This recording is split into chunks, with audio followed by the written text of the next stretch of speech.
Sa mga langka, papakainin ko yung aso ko, yung puppy ko talaga. Kasi siya ang pinakamahina sa lahat. So before ko yun, pakakainin, hugasan ko muna yung lagayan ng milk niya. Kasi yung mga malalaki langga, mamaya ko na lang talaga yun pakakainin. Kasi dami ko pang ginawa.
Hey there.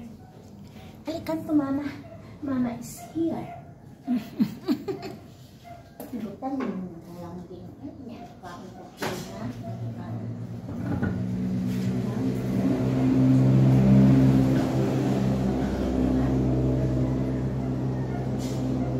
Ay, nandito ka pala.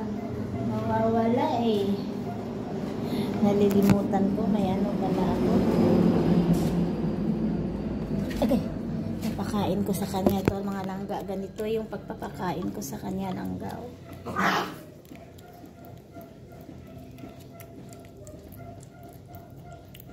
Ganon.